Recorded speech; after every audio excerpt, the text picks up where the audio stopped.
In the pre-dawn darkness of March 10, 1945, a military coordinator stationed in the Nihonbashi district of Tokyo gripped his pencil with trembling hands. The emergency logbook lay open before him as he struggled to record observations that would echo through history, words that survivors would carry to their graves. The rain itself had turned to fire. The very atmosphere surrounding him had transformed into something alive with flame. Through the reinforced window of his station, he bore witness to scenes that shattered every reassurance broadcast across Japan for 4 long years. From above, American B-29 bombers released glowing embers that descended like a terrible snow. Each cluster struck ground and blossomed into spreading pools of liquid fire that raced across streets, climbed building walls, and leapt between structures with a will of their own. The M69 incendiary devices being dispersed that night created infernos reaching 1,800 degrees Fahrenheit, hot enough to transform canal water into boiling cauldrons and spawn their own weather systems in the sky. The Shitamachi district, where more than 1 million souls lived in wooden and paper dwellings squeezed together at densities exceeding 103,000 people per square mile, became the focal point. American planners had just unleashed what history would record as its deadliest aerial bombardment. 279 B-29 superfortresses, stripped of defensive armaments to carry maximum tonnage, had launched from Pacific bases to rain down 1,765 tons of incendiary ordnance. 500,000 individual M69 bomblets descended upon a rectangular zone measuring just 3 by 4 miles. The Japanese public had been assured repeatedly that American bombers could never penetrate their capital's defenses. Government broadcasts claimed Tokyo's firefighting brigades stood ready to meet any threat. None of them comprehended that this single night would fundamentally transform Japanese consciousness. Everything they believed about American technological power, their own defensive capabilities, and the actual character of modern warfare would undergo complete revision.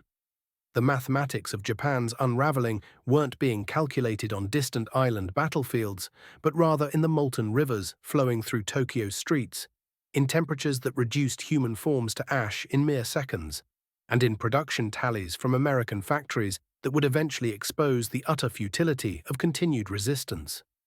The collapse had actually begun months earlier, though few recognized it at the time. By late 1944, the B-29 superfortress had become operational from bases seized during fierce summer campaigns, Saipan, Tinian, and Guam in the Mariana Islands. These captured positions sat just 1,500 miles from Tokyo, bringing Japan's home islands within striking distance of America's newest and most formidable bomber design. Among those preparing strategies for the impending onslaught was Major General Curtis LeMay, who assumed command of the 21st Bomber Command on January 20, 1945. A veteran of the European bombing campaign, LeMay inherited a precision bombing strategy that had proven spectacularly ineffective. Attacks from 30,000 feet achieved accuracy rates below 5%. Victims of a meteorological discovery Americans had only recently made. The jet stream, with winds exceeding 250 miles per hour, scattered bomb loads miles off target. The B-29s themselves, engineering marvels costing $639,000 each, equivalent to roughly $11 million in modern currency, suffered endemic engine failures during the grueling climbs to bombing altitude. The Wright R-3350 engines, among the most powerful aircraft power plants ever mass-produced, possessed a troubling tendency to ignite during high-altitude ascents. By January 1945, mechanical failures had claimed more B-29s than enemy action had destroyed. Yet the first genuine shock to Japanese confidence arrived from an unexpected quarter: American chemistry laboratories. At Harvard University, a research team under Dr. Louis Fieser had labored since 1942, tackling a problem designed specifically for Japanese cities. They recognized that 90% of Tokyo's structures relied on wood, bamboo, and paper construction. Conventional incendiary weapons, loaded with magnesium or thermite, burned intensely but briefly. Fieser's creation represented something altogether revolutionary: a sticky, gel-like gasoline substance that would grip any surface and sustain combustion for up to 30 minutes. The formula itself seemed deceptively straightforward.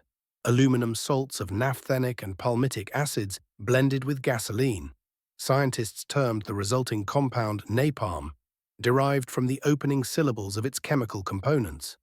When Fizer finalized the formula on February 14, 1942, he had synthesized what would become one of warfare's most dread weapons throughout the 20th century. The Standard Oil Development Company, collaborating with the Office of Scientific Research and Development, had actually begun engineering the M69 delivery apparatus in October 1941, 2 months before Pearl Harbor, suggesting American military planners had long anticipated the necessity of incinerating Japanese urban centers.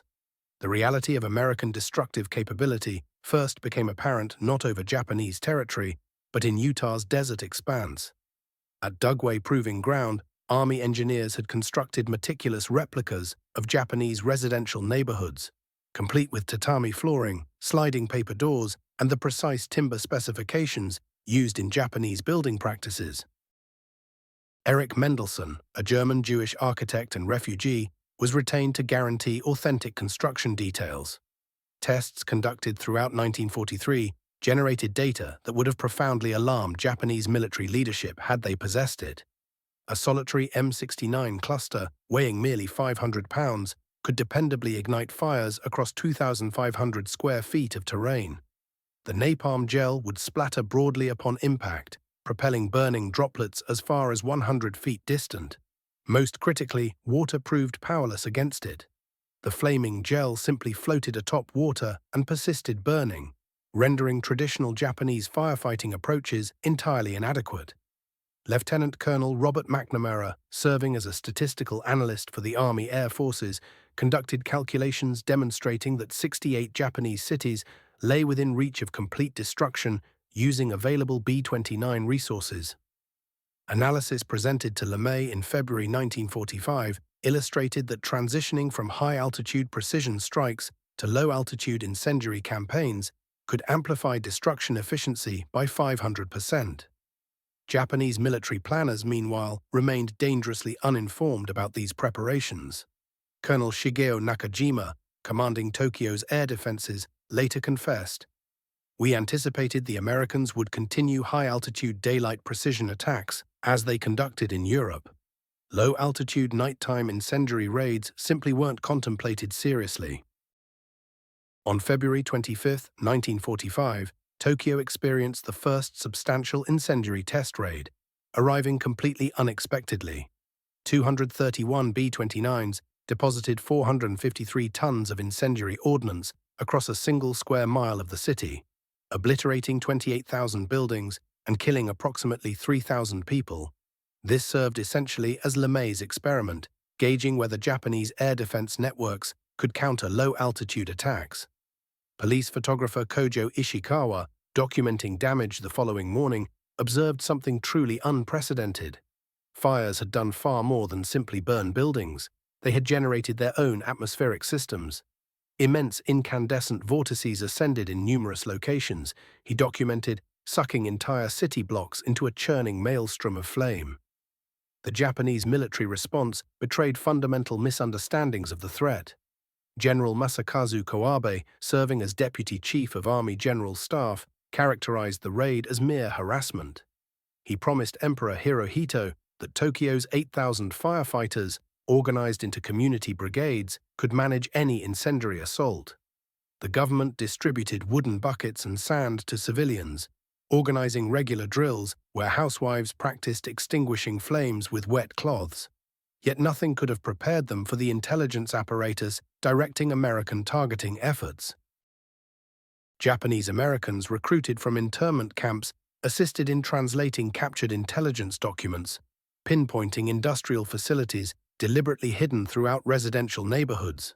Sergeant Ben Kuroki, who completed 58 combat missions despite his family's detention, subsequently revealed, "We understood precisely where every small manufacturing facility was concealed, every workshop operating from someone's residence."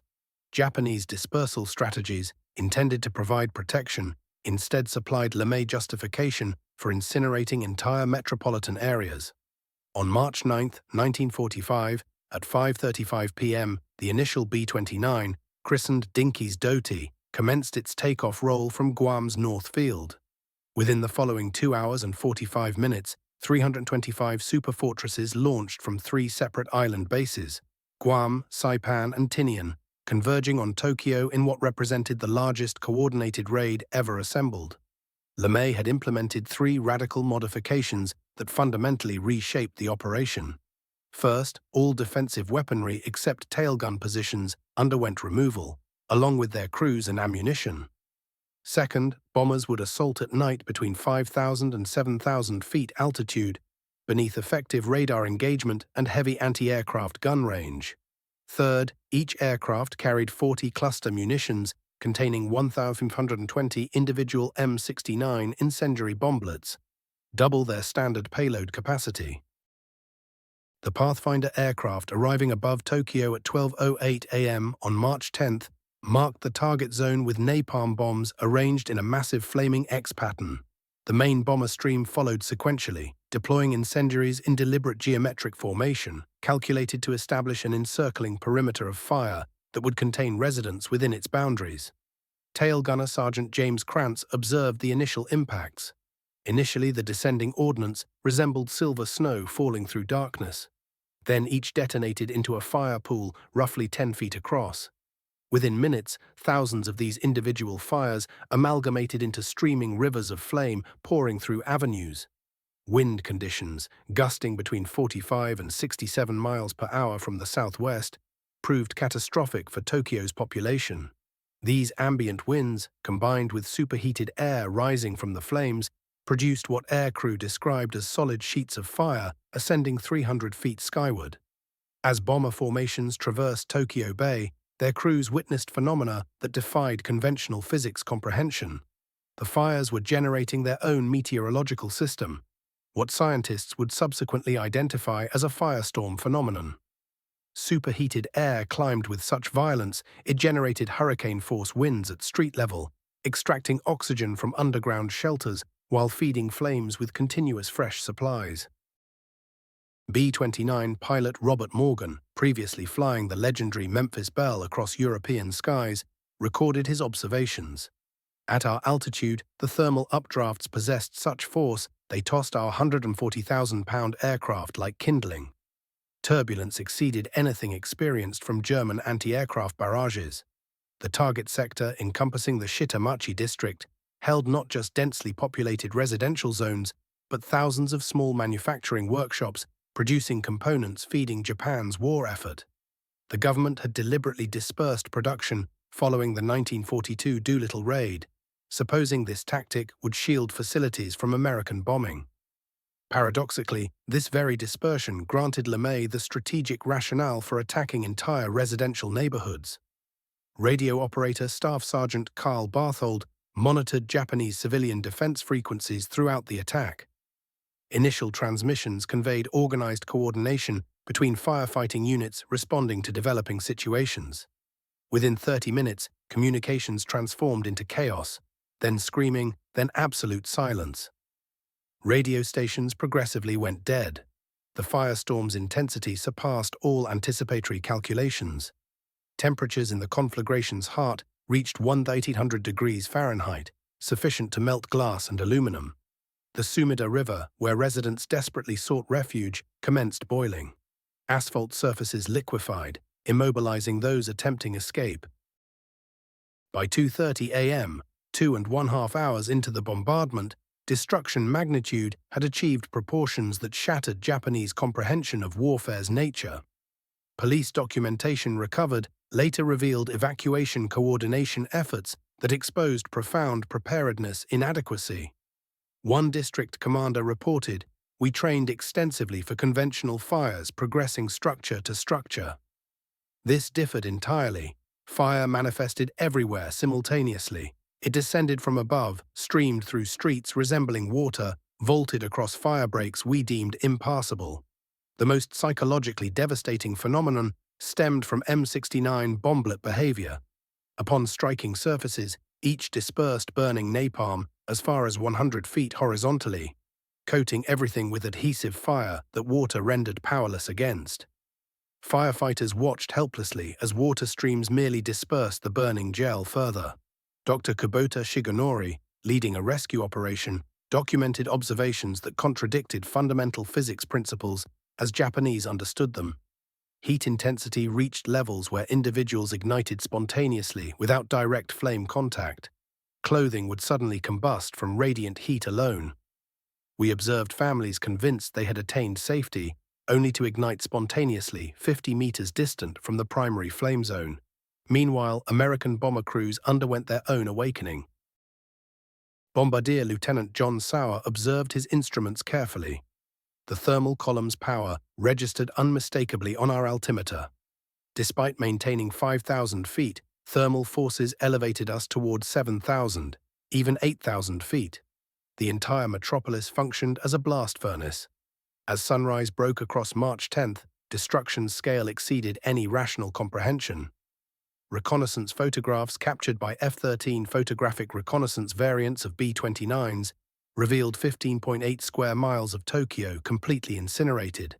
The images contained revelations that profoundly unsettled American photo analysts. Entire districts hadn't merely sustained damage or experienced burning. They had simply vanished, completely erased from physical existence. Japanese police records captured after warfare's conclusion documented immediate casualty figures. 83,793 confirmed deceased, though authorities conceded countless bodies had been entirely consumed by fire. 206,571 structures destroyed, over 1 million rendered homeless. Yet statistics fundamentally failed capturing the psychological devastation. 16-year-old Yuki Miyamori, surviving by submerging herself in a water tank until the firestorm passed, emerged into transformation. Her entire neighborhood had simply ceased existing. There were no recognizable landmarks, no street patterns, merely gray ash stretching toward the horizon. I couldn't locate where my house had stood. Every person I knew had perished or disappeared. Civil authority breakdown proved instantaneous and complete. Tokyo's firefighting organization, which had confidently assured citizens of their capacity to manage any bombing assault, dissolved into disorganization within 2 hours. More than 1,000 of the city's 8,000 firefighters perished in the opening night, with hundreds sustaining severe burning injuries. Their apparatus, predominantly hand-drawn pumps and wooden ladders, proved completely ineffective against napalm's destructiveness. The days following March 10th confronted Tokyo with crisis exposing Japanese preparedness fragility. Government planners possessed no contingency protocols for casualties approaching this magnitude. Temporary morgues materialized in schools, temples, and parks. Bodies accumulated in configurations shocking even hardened administrators, awaiting mass cremation procedures. The psychological toll on survivors proved equally catastrophic as physical destruction. Yoshiko Hashimoto, searching through thousands of corpses seeking her mother, described incomprehensible scenes. Bodies appeared entirely blackened, reduced to child-sized dimensions. Distinguishing males from females, adults from children, proved impossible. Some remained fused together in desperate embraces, families who had perished holding one another. Government response indicated complete unpreparedness regarding this catastrophe's magnitude. Emperor Hirohito, touring destroyed sections on March 18th, displayed visible shock. His aide, Mark Wakido, recorded the moment. His Majesty stood extended periods in silence, then remarked, "Tokyo has become a burned field. The empire's capital has become a burned field." Despite this devastation, Japanese military strategy underwent no immediate transformation. Leadership directed expanded production of bamboo spears for civilians to employ against anticipated American invasion forces, while simultaneously suppressing information regarding the raid's actual scale. Newspapers faced prohibition against publishing casualty tallies or destruction photographs. The systematic incineration of Japanese metropolitan centers proceeded according to meticulous scheduling. On March 11th, even as Tokyo continued burning, 285 B-29s targeted Nagoya, hub of aircraft manufacturing.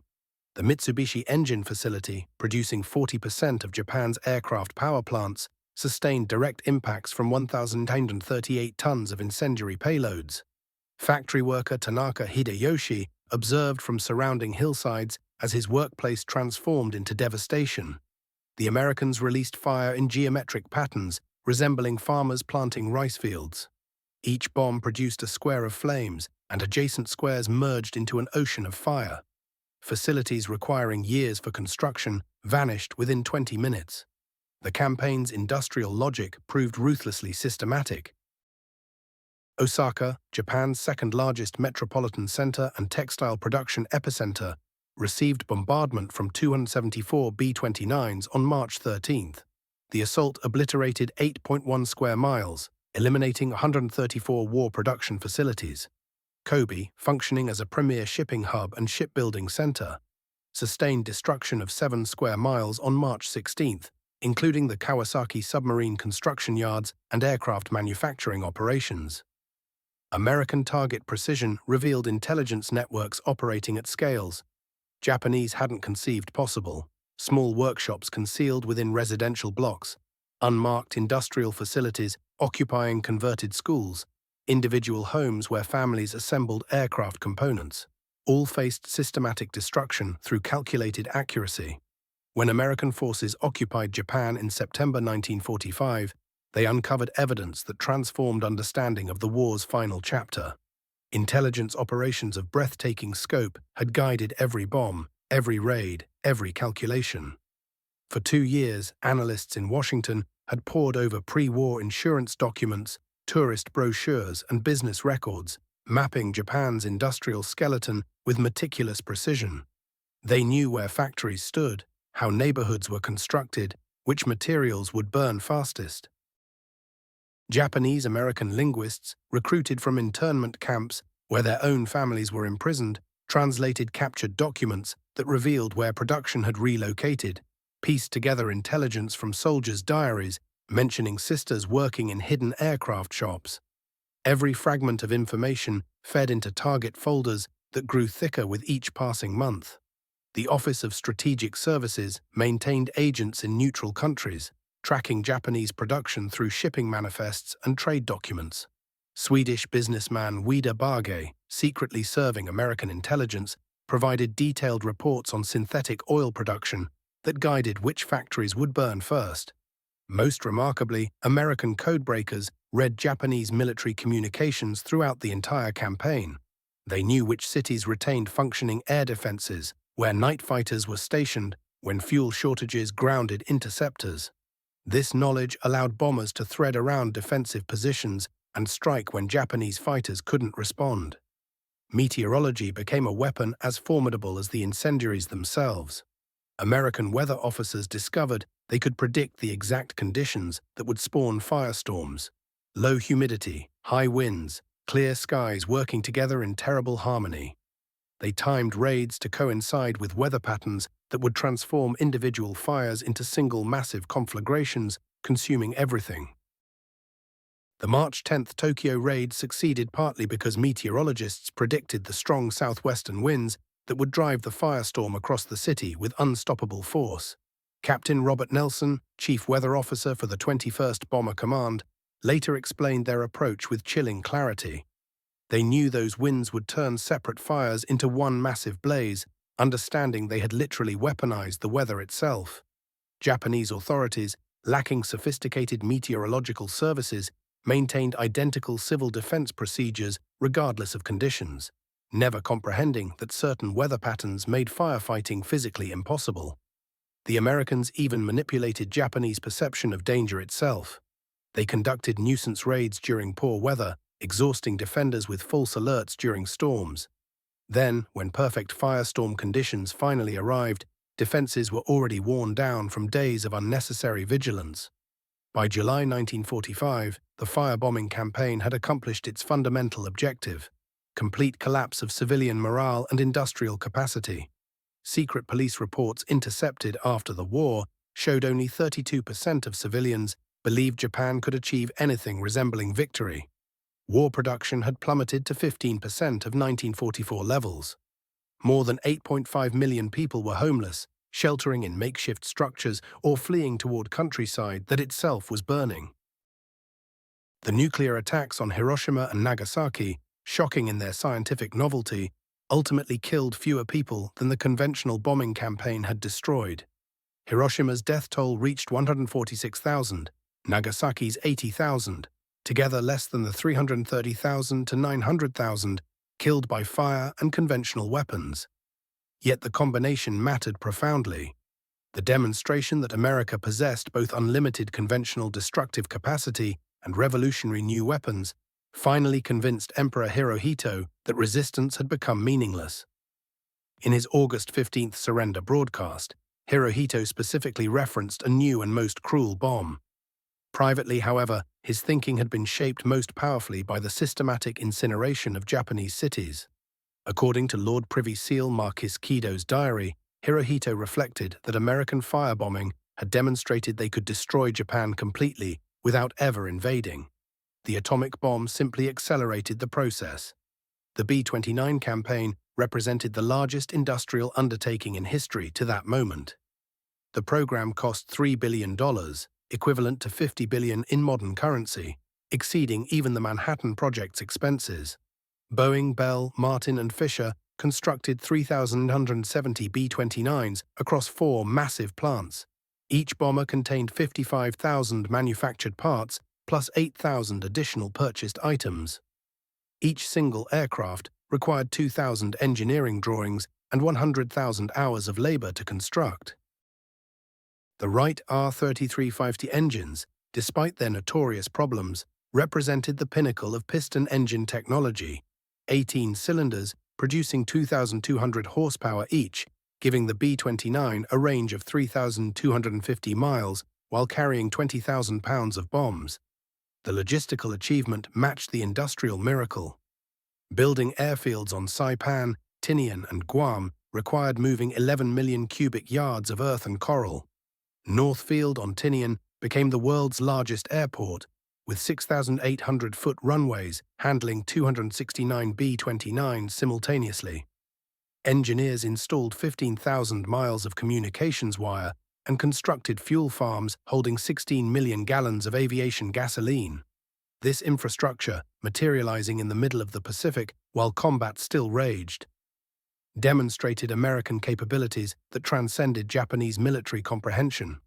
Admiral Soemu Toyoda admitted after the war that they couldn't construct a single adequate airfield on islands Japan had held for decades.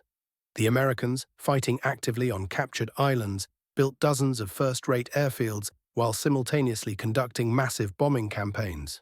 The atomic bombings must be understood within this context of industrial devastation. By August 1945, 66 Japanese cities had been substantially destroyed. The nuclear weapons, while revolutionary in their physics, merely represented an evolution in strategic impact. Colonel Paul Tibbets, who piloted the Enola Gay, had previously participated in conventional raids. He later observed that the atomic bomb was cleaner, quicker perhaps, but not necessarily more destructive than fire raids had been. Tokyo on March 10th looked worse than Hiroshima after August 6th. Japanese military leaders initially assumed Hiroshima was simply another firebombing until radiation effects became horrifyingly apparent. Many generals felt relief that only one plane was involved, meaning America couldn't possess many such weapons. What atomic bombs provided was efficiency, destroying an entire city with a single aircraft rather than hundreds. This efficiency, combined with the delayed radiation effects that killed survivors weeks after the bombing, finally convinced military hardliners that continued resistance had become suicidal. The Supreme Council for the Direction of the War debated surrender in an atmosphere shaped entirely by the firebombing campaign. Navy Minister Admiral Mitsumasa Yonai argued plainly that B-29s had already destroyed most Japanese cities. The atomic bomb simply made destruction more efficient. "We cannot defend against either weapon," he told his colleagues. War Minister General Korochika Anami, the strongest opponent of surrender, had received reports that America possessed sufficient incendiaries to destroy every single city and town in Japan. His intelligence staff calculated that at current American production rates, the bombing campaign could continue indefinitely. The most influential voice belonged to Prince Fumimaro Konoe, who told Emperor Hirohito directly that American bombing had already destroyed Japan's capacity to wage war. Continuing meant not defeat, but annihilation. Every week of delay meant another city reduced to ash. On August 10, 1945, during the climactic Imperial Conference, Hirohito made his decision. His words carried the weight of everything his nation had endured. I cannot bear to see my innocent people suffer any longer. Continuing the war means only that more Japanese blood will be shed. The war ended not because of nuclear physics, but because American industrial power had already methodically burned Japan's cities and broken the will of its people to resist. When occupation forces entered Japan in September 1945, they discovered destruction almost beyond comprehension.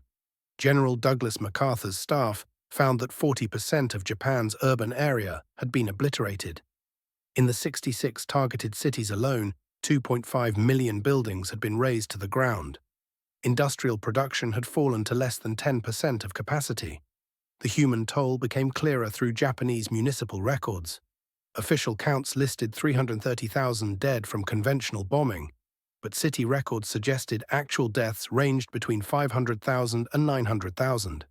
Millions more suffered permanent injuries, burns, respiratory damage from smoke inhalation, psychological trauma that would shadow their remaining decades. American engineers surveying the damage confronted the magnitude of their own success with something approaching horror. Colonel John Montgomery, inspecting Tokyo, wrote that entire areas of 8 to 10 square miles contained absolutely nothing. Not rubble, not foundations, just grey ash stretching to every horizon. It looked like the surface of the moon itself.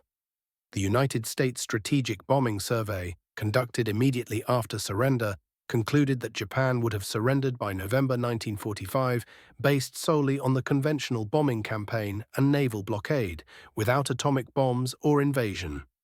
In the decades following the war, survivors organized to preserve their experiences for history. Katsumoto Saotome established the Center for the Tokyo Raids and War Damages in 2002, creating an archive holding over 3,000 survivor testimonies. His work revealed stories that official histories had systematically ignored or minimized. Masako Yamada, who lost her entire family on March 10, 1945, spent 4 decades documenting the names of victims in her neighborhood. Her handwritten lists, now preserved in the Tokyo Peace Museum, contain 3,847 names, people whose existence would otherwise vanish into historical obscurity. Haruyo Nihei, the child who survived buried under corpses, became a peace educator, speaking to over 100,000 students about her experience throughout her life. Her message remained consistent across decades. War is not statistics or strategies or military calculations. War is a child watching her mother burst into flames and being completely powerless to help. The survivor testimonies revealed damage that proved permanent and psychological. People reported lifelong phobias of fire, inability to attend fireworks displays without panic, terror triggered by air raid sirens used even for routine fire drills. Many never spoke of their experiences until decades later, the trauma too profound to translate into words. The firebombing had burned something deeper than wood and flesh. It had seared the capacity for ordinary joy from those who survived it. When the M69 incendiary bomb rolled off production lines, it represented engineering designed for one purpose alone: maximum destruction. Inside each bomblet sat 2.6 pounds of napalm gel packed tight within a 20-inch hexagonal steel container. The real innovation, though, lay not in what the bomb contained, but in how it reached its target. 38 of these bomblets nestled together in an E-46 cluster. Once released from the aircraft, the cluster would burst open at 2,000 feet, scattering the individual M69s across a wide swath of territory below. When each bomblet struck ground, a delayed fuse sparked to life after 3 to 5 seconds, igniting white phosphorus that forced napalm gel screaming through the tail opening. The gel emerged as a superheated stream, reaching temperatures between 800 and 1200 degrees Celsius, spraying outward across 100 feet in every direction, adhering to whatever it touched: wood, flesh, concrete, earth. Unlike earlier incendiary weapons that burned themselves out quickly, napalm burned relentlessly for 15 to 30 minutes. This extended burn time meant sustained destruction rather than momentary flame. Scientists working at Dugway Proving Ground had refined the formula through countless tests. They discovered that adding polystyrene to the napalm mixture made it cling more tenaciously to surfaces. Researchers experimented with different ratios, adjusting concentrations until they found the perfect equilibrium between how readily the gel stuck and how far it could spread. The cluster pattern itself had been calculated with mathematical precision. Operations researchers determined that 38 bomblets arranged in specific formations would create overlapping zones of fire that eventually merged together into one massive conflagration, consuming everything within 20 minutes. Behind every B-29 that lifted into the sky lay an industrial achievement that made Japan's entire war production look insignificant by comparison. The Boeing manufacturing plant in Wichita sprawled across 1.6 million square feet of factory floor. On any given day, 29,000 workers moved through 3 separate shifts, assembling bombers with mechanical efficiency. At peak production capacity, the facility completed one finished B-29 every 90 minutes. The supply chain reaching across America told its own remarkable story. Engines came from Wright Aeronautical in New Jersey. Propellers arrived from Hamilton Standard in Connecticut. Instruments traveled from Sperry Corporation in New York. Gun turrets shipped from General Electric facilities. Each single component required its own sprawling production network, its own workforce, its own supply lines. The aluminum figures alone demonstrated American industrial supremacy. Each B-29 demanded 60,000 pounds of aluminum. The Alcoa plant in Tennessee, powered by TVA electricity generated from dams that harnessed the Tennessee River, produced more aluminum in 1 month than Japan managed to produce across an entire year.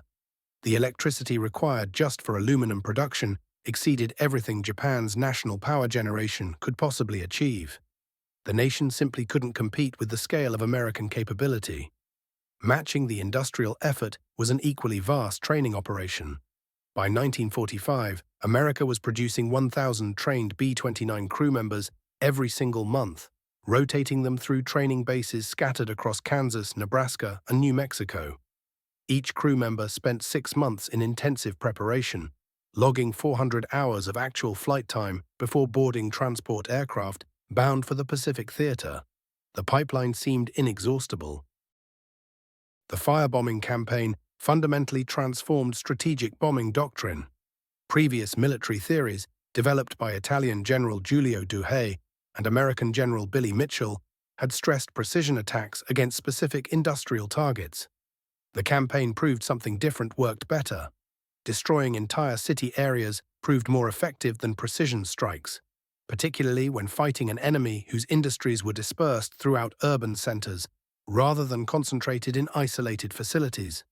Economist John Kenneth Galbraith's theory of dehousing gained unexpected validation. His idea suggested that destroying workers' homes could accomplish more than bombing factories. Without shelter, without food, without transportation to reach surviving workplaces, laborers couldn't maintain production even if the factories themselves escaped damage. Later analysis revealed the campaign's underlying strategic brilliance. By systematically destroying urban neighborhoods, the bombing forced Japan to evacuate 8.5 million people to rural areas. This massive refugee movement created cascading crises that consumed resources desperately needed for war production. Transportation systems collapsed under the weight of moving millions of displaced civilians, preventing raw materials from reaching factories that survived the raids intact. Psychological operations proved equally sophisticated. The Americans announced targets in advance through leaflet drops, triggering panic migrations that disrupted production more effectively than the bombing itself.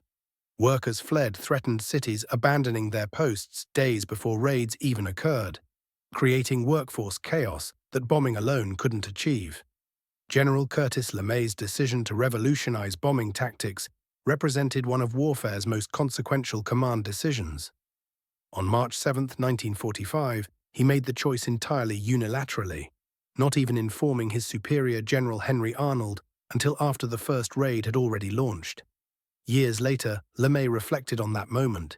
He claimed he woke at 2 a.m. with the solution fully formed in his mind: strip the guns, fly low at night, carry only incendiaries. It violated every principle we'd been taught, but the mathematics was undeniable.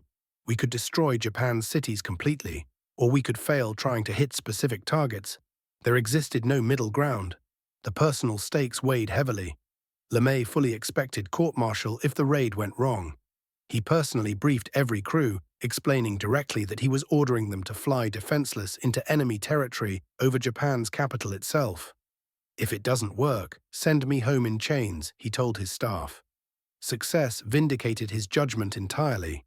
Yet LeMay never glorified the decision or dressed it in patriotic language.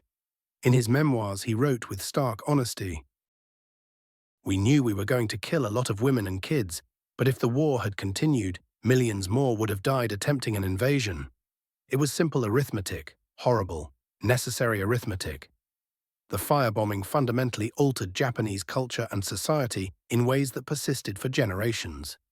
The Buddhist concept of mujo, impermanence, took on terrifying new meaning as entire cities vanished literally overnight. Traditional wooden architecture, evolved painstakingly over centuries, proved catastrophically vulnerable to modern warfare. The beautiful seemed suddenly fragile. Post-war urban planning bore the direct imprint of firebombing trauma. Cities were rebuilt with wide avenues that could function as fire breaks. Building codes mandated concrete construction, replacing wood.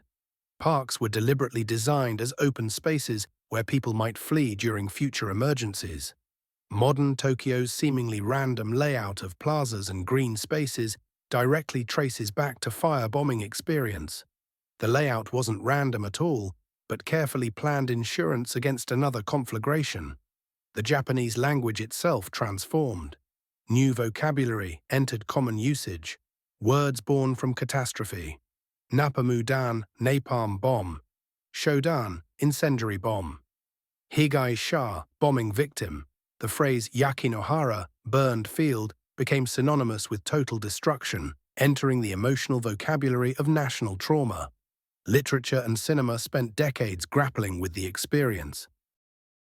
Novelist Kobo Abe, who witnessed bombing in Manchuria, crafted surrealist works exploring identity dissolution and urban obliteration.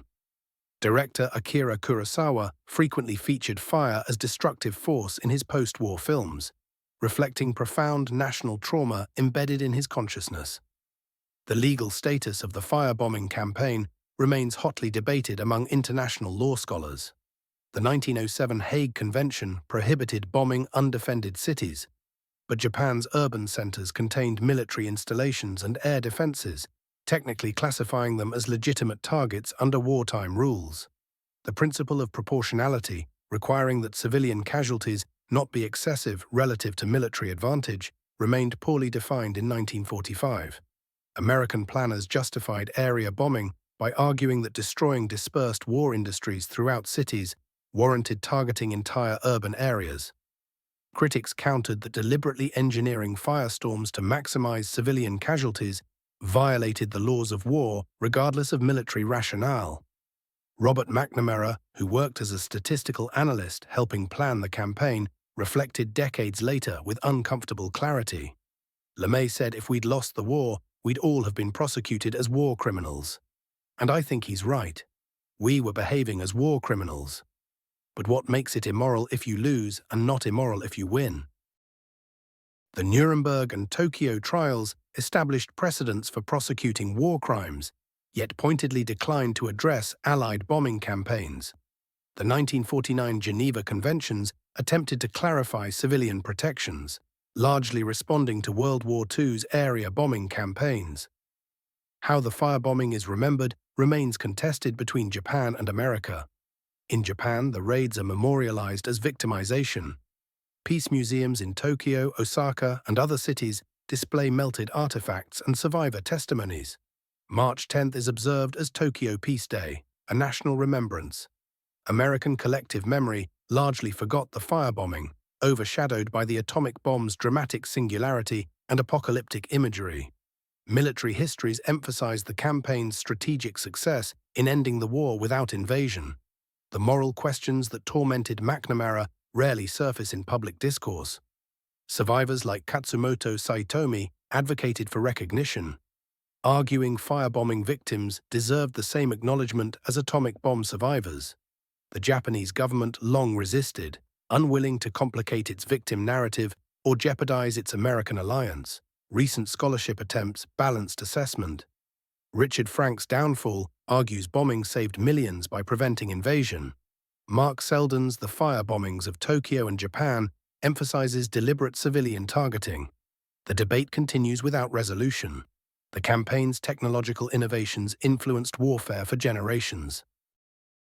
Napalm, perfected against Japan, became standard armament used extensively in Korea and Vietnam. The cluster bomb concept evolved into modern precision-guided munitions. Operational research methods developed to plan raids. Statistical analysis, probability calculations, systems optimization became standard military practice applied to subsequent conflicts. McNamara later applied these same analytical methods as Secretary of Defense, with controversial results in Vietnam. Weather prediction for military operations advanced significantly. The techniques developed to forecast firestorm conditions contributed to modern meteorological science. Understanding fire behavior, urban conflagration patterns, thermal effects influenced fire safety regulations and urban planning worldwide. The B-29, despite Pacific War success, quickly became obsolete in the jet age.